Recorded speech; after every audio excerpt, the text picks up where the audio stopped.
নমস্কার বন্ধুরা, welcome back to my channel. Another একটা নিউ ব্লগ বলবো না, ভিডিও নিয়ে তোমাদের সামনে চলে এলাম।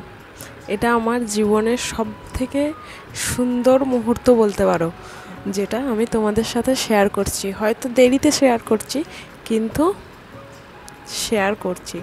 আমার আনন্দটাকে সবার সাথে আমি ভাগ করে নিতে চাই। সেই দিনটা ছিল 24 এপ্রিল, সকাল 8টা তখন বাজে। তখন আমার মনের ভেতরে শুধু ভয় আর কৌতূহল, এইটুকু ছাড়া আমার কিচ্ছু কাজ করছিল না। মাথা টাথা কিচ্ছু কাজ করছিল না, হাত পা শুধু কাঁপছিল। মানে এতটা আমি ভয়ে ছিলাম, মানে কেন জানি না আমার ভেতরটা ভয়েতেই শুধু ভয় আর ভয় ছিল, কেন জানি না। মানে প্রথমবার একজন মেয়ে থেকে মা হয়ে ওঠার যে গল্পটা, সেটা আমাকে মানে নাড়িয়ে দিয়েছিল। জানি না, আমি তোমাদের সাথে কথা বলতে বলতেও আমার কেন জানি না চোখে জল চলে আসছে। এই যে আনন্দটা, এটা আমি মানে শুধুমাত্র আমার স্মৃতি করে রাখার জন্য আমি এটা তোমাদের সাথে শেয়ারও করলাম, বা আমার ইউটিউব চ্যানেলে দিয়েও রাখলাম।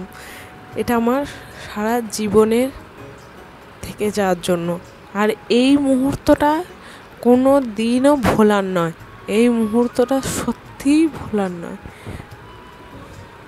মানে একটা মানুষ আমার মধ্যে বেড়ে উঠছে, এটা আমি যখন জানতে পারি, তখন আমার ভেতরটা জাস্ট কেঁপে উঠেছিল।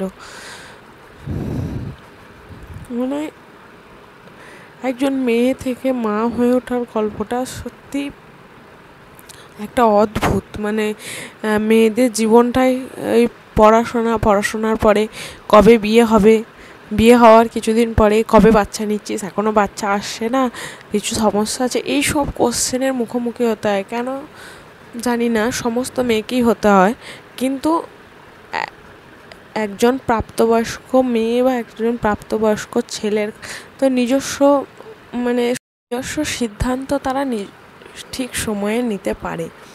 তবুও লোকের কথা আটকানো যায় না। এরকম সবাই সব জায়গাতে আছে, শহর বলো গ্রামে বলো, যাই হোক, লোকের কথা শুনে কোনো কিছুই করতে যেও না কেউ, বা কোনো ভুল সিদ্ধান্ত কেউ কোনো দিন নিতে যেও না। ব্যাস, ভগবান যাকে যখন যেটা দেবার সেটা ঠিক দিয়ে দেবে। আমি ভগবানের উপর যথেষ্ট বিশ্বাস করি। তিনি যদি চান, তিনি যাকে দেয়া ঠিক সময়ে তাকে ঠিক দিয়ে দেবে। তো সত্যি সেদিন আমি চোখের জল ধরে রাখতে পারিনি। আর দেখতেই পেলে তোমাদের দাদাভাই খুব খুব খুশি, ও তো খুব খুশি। মানে ও অনেক দিন ওর ইচ্ছা ছিল।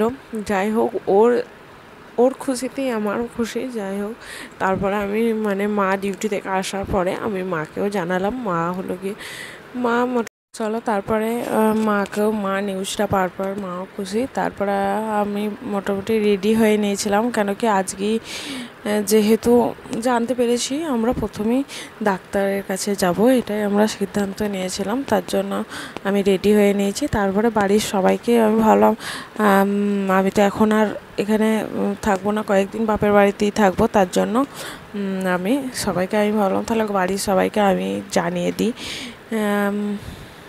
দিয়ে তো এখানে তো আর এখন আসবো না, সেই জন্য সবাইকে জানিয়ে দিলাম নিউজটা আর কি। তারপরে দেখো বেরিয়ে পড়েছি রোদের মধ্যে। তারপরে এই তো কাছেই আমার বাপের বাড়ি, তো সেখানেও পৌঁছে গিয়ে মাকে যখন দিচ্ছি, মা তো বলছে কি এটা কি, মা বুঝতে পারছে না। তারপরে যাই হোক, মা খুব আনন্দ পেয়েছিল। তারপরে বাবা বাড়িতে ছিল না সেই মুহূর্তে, তারপরে দিদা খুব আনন্দ পেয়েছিল। তারপরে আমরা ওখান থেকে বর্ধমানের দিকে রওনা দিয়েছিলাম ডাক্তার দেখানোর জন্য। ভিডিওটা এখানেই শেষ করলাম।